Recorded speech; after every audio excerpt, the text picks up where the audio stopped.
Bagaimana ponsel kamu bekerja? Oke, kita berbicara lewat ponsel secara terus-menerus, baik itu di rumah, di kendaraan, di tempat kerja. Kita terus melakukan itu tanpa pernah kehilangan kontak. Handphone telah merubah hidup kita secara dramatis dan merubah cara kita hidup dan bekerja. Saat ini diperkirakan lebih dari 7,9 miliar handphone yang tersebar di seluruh dunia. Dan jumlah itu sudah melebihi jumlah populasi manusia di planet ini. Tapi apakah kita pernah berpikir bagaimana handphone bekerja? Mari kita bahas bersama.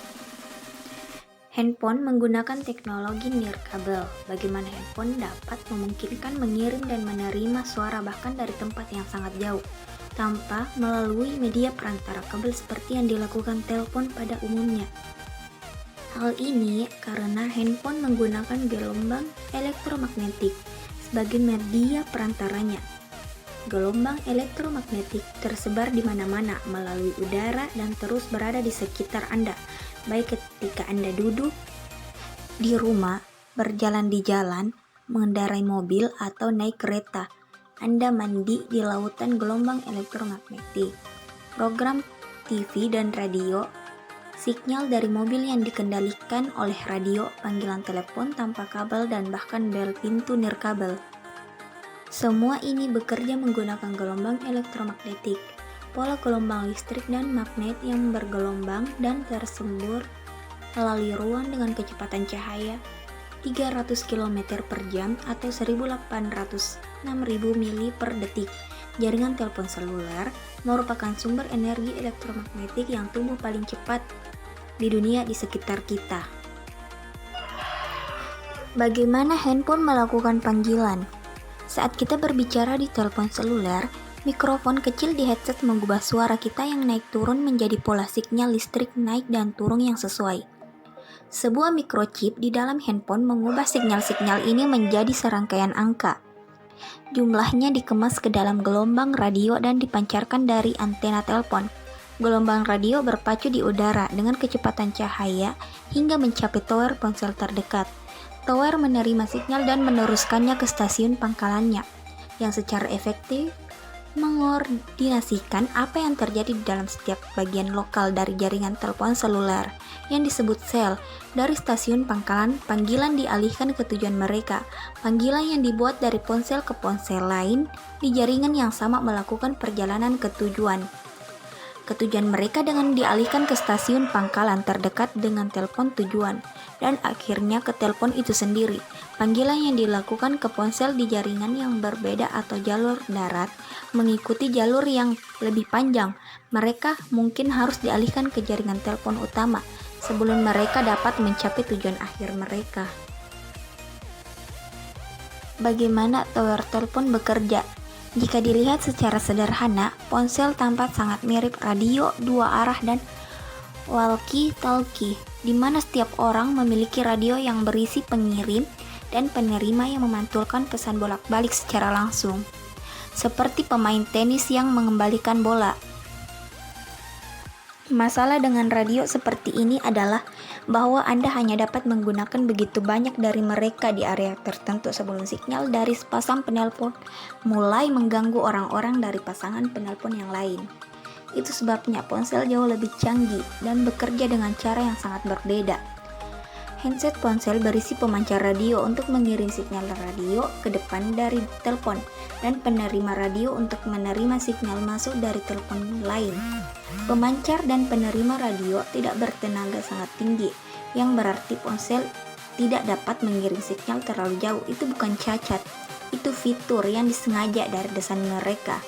Yang harus dilakukan oleh ponsel hanyalah berkomunikasi dengan tower dan stasiun pangkalan setempat. Apa yang harus dilakukan stasiun pangkalan adalah mengambil sinyal samar dari banyak ponsel dan mengarahkan mereka ke tujuan. Itulah sebabnya tower-towernya sangat besar. Antena berdaya tinggi sering dipasang di bukit atau di gedung tinggi.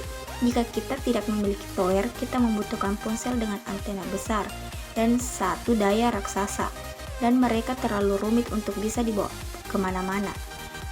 Ponsel secara otomatis berkomunikasi dengan sel terdekat yang memiliki sinyal terkuat dan menggunakan daya sedikit mungkin untuk melakukannya.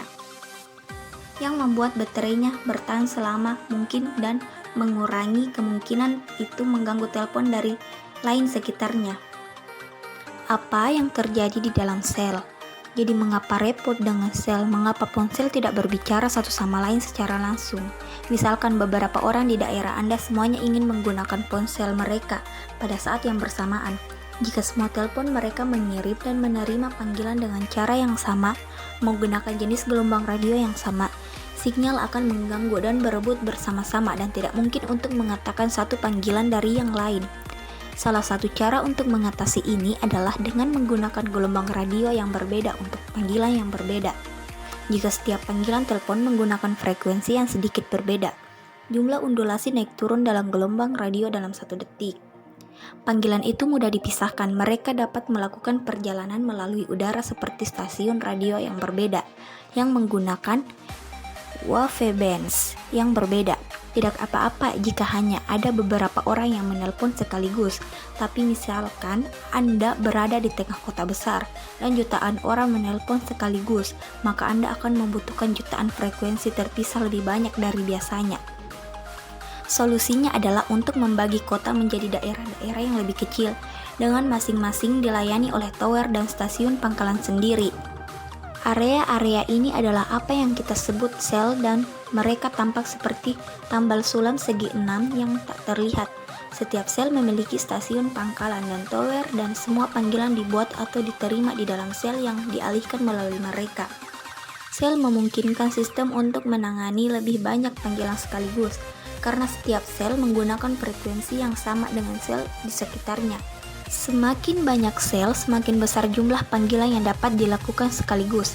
Inilah sebabnya mengapa daerah perkotaan memiliki lebih banyak sel daripada pedesaan, dan mengapa sel di daerah perkotaan jauh lebih kecil. Bagaimana ponsel menangani panggilan?